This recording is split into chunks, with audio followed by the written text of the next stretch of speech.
आखिर एआई हमारी दुनिया को समझता कैसे है? इसका एक बहुत बड़ा जवाब छिपा है एक पावरफुल भाषा में, जिसे कहते हैं प्रेडिकेट लॉजिक। तो चलिए आज इसी को समझते हैं। चलिए एक बहुत ही मशहूर स्टेटमेंट से शुरू करते हैं और ये सवाल पूछते हैं कि आखिर एक कंप्यूटर के लिए इसे समझना इतना मुश्किल क्यों है? ये लाइन सभी मनुष्य नश्वर हैं। हम इंसानों के लिए तो ये बहुत सीधी सी बात लगती है ना? लेकिन सोचिए, एक मशीन के लिए सिर्फ ट्रू या फॉल्स से आगे बढ़कर इस बात की गहराई को समझने के लिए उसे एक बिल्कुल ही नई भाषा की जरूरत पड़ती है। और यहीं पर हमें एआई के लिए खास भाषा की जरूरत पड़ती है।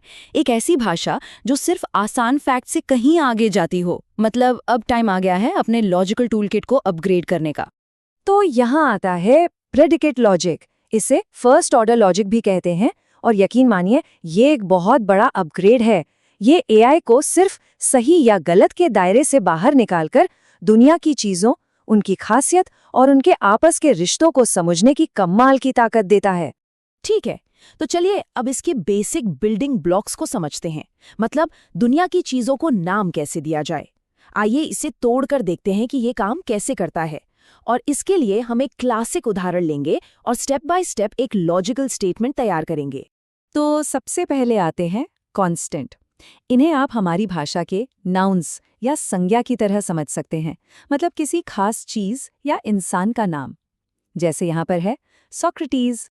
अच्छा, तो हमारे पास हमारा कांस्टेंट सोक्रेटिस तो आ गया। अब हमें उसके बारे में कुछ बताना भी तो है और इसके लिए हमें ज़रूरत पड़ती है प्रेडिकेट्स की।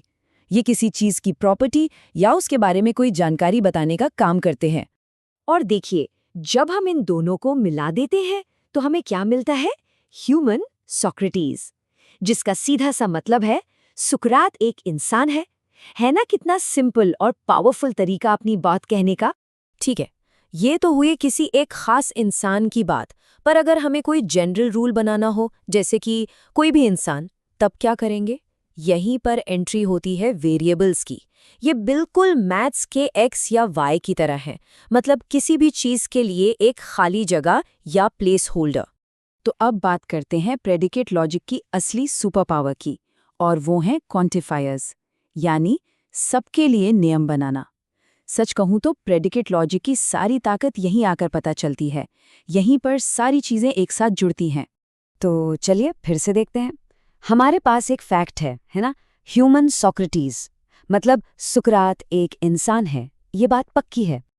लेकिन बड़ा सवाल तो ये है कि हम इस एक जानकारी को लेके इसे हर इंसान पर कैसे लागू करें? कैसे हम एक से सबके बारे में बात करें? और इसका जवाब है यूनिवर्सल क्वांटिफायर। ये जो उल्टा ए जैसा सिंबल दिख रहा है ना, इसका मतलब है सभी के लिए या हर एक के लिए। तो अब हम कह सकते हैं for all x, human of x to mortal of x. मतलब हर एक्स के लिए अगर वो एक्स एक इंसान है तो वो एक्स नश्वर भी है। और बस हो गया हमारा जनरल रूल तैयार। तो अब हमारे पास फैक्ट्स भी हैं और रूल्स भी। अब आते हैं सबसे दिलचस्प हिस्से पर कि एक एआई इन दोनों को मिलाकर असल में सोचता कैसे है, कैसे वो नई जानकारी निकालता है। ये प्रोसेस कुछ ऐसा दिखता है। स्टेप 1, हमारे पास एक फैक्ट है, ह्यूमन सोक्रेटिस। स्टेप 2, हमारे पास एक रूल है, सभी इंसान नश्वर हैं। अब एआई क्या करता है? वो इन दोनों को जोड़ता है और स्टेप 3 में एक नया नतीजा निकालता है, जिसे कहते हैं इन्फ्रेंस या अनुमान। मॉर्टल सोक्रेटिस, मतलब सुकरात नश्वर है। देखा, एकदम परफेक्ट लॉजिक। और आपको ये जो आसान सी लगने वाली प्रोसेस है ना, यही असली इंजन है। एक्सपर्ट सिस्टम से लेकर एनएलपी यानी कि नेचुरल लैंग्वेज प्रोसेसिंग, और यहाँ तक कि रोबोटिक्स में भी एआई के ढेरों रियल वर्ल्ड एप्लीकेशंस के पीछे यही लॉजिक काम करता है। तो अब बात करते हैं इस लॉजिक की ताकत और इसकी कमजोरियों की।